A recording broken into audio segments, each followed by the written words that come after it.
Today, Fun with Flowers and Jay is brought to you by Reliant Ribbons, Bows, and Trims. Welcome to the world of flowers. I'm Jay Schwanke. I've spent my entire life surrounded by flowers. As a fourth-generation florist, flowers have been a part of my daily life for as long as I can remember. Now I'm on a mission to share my knowledge and love of flowers with everyone I meet.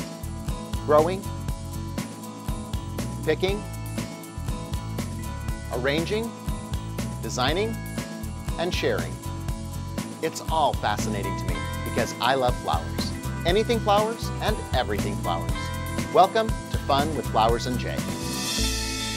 Today on Fun with Flowers and Jay, we'll be creating a few ribbon tricks from our new book, Bloom 365. Reliant Ribbon is featured in the ribbon section with these great tips.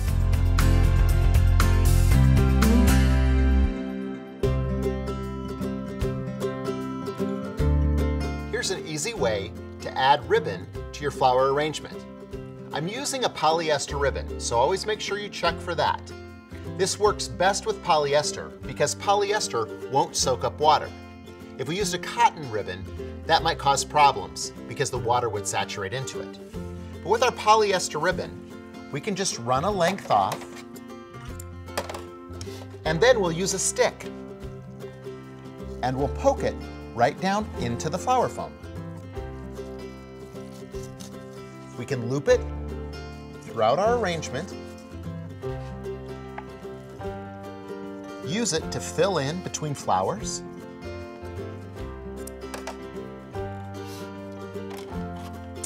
and add a decorative accent to just about any arrangement. Looping it throughout the arrangement and pushing it in with a stick is the perfect way to add a ribbon accent to any arrangement.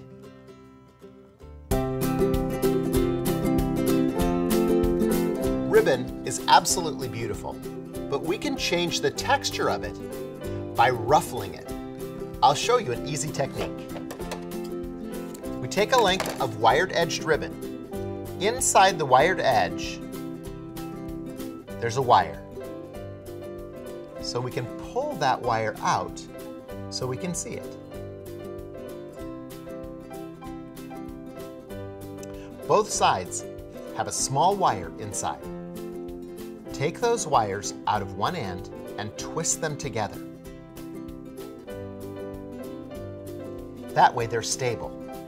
Then we can go to the opposite end and we'll just choose wire on one side. What we'll do is gently move the ribbon down the wire, cinching it up from one end to the other. As you can see, the wires sometimes are very small and delicate, so take your time when you're doing this. Don't pull too hard or you'll pull the wire all the way out.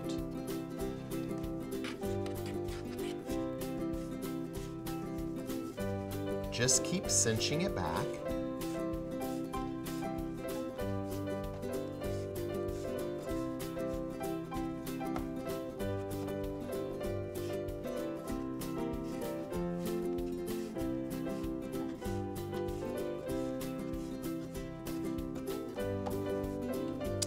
Then we can take our wire and our end of the ribbon and simply wrap that wire around the edge so that it holds it securely and it won't slip back inside.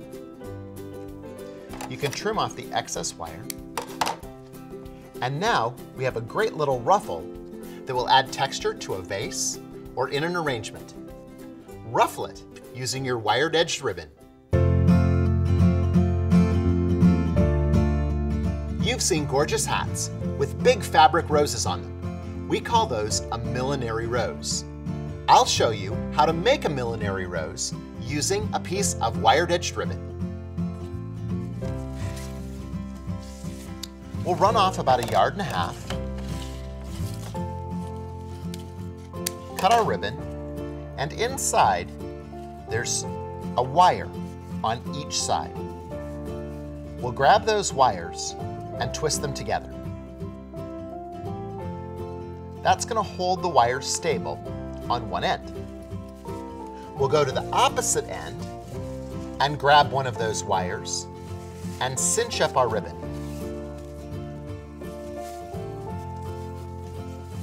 Pulling our ribbon down to one end. As we do this, it actually starts to coil up. We want to make sure that we've cinched it all the way down to the end.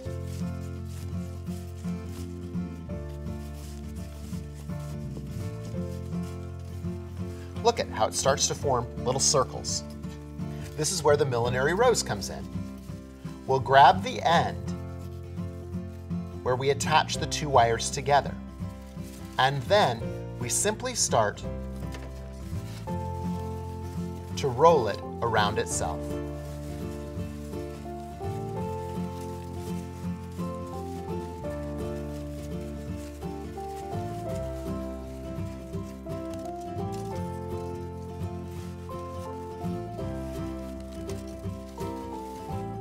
It instantly forms a beautiful Millinery Rose.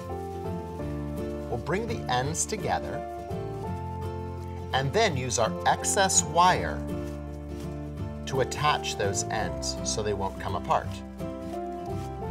Just cinching it and wrapping it tightly around that end will give us a piece that we can attach to a present, we could use in a bouquet, or we could attach it to our derby hat.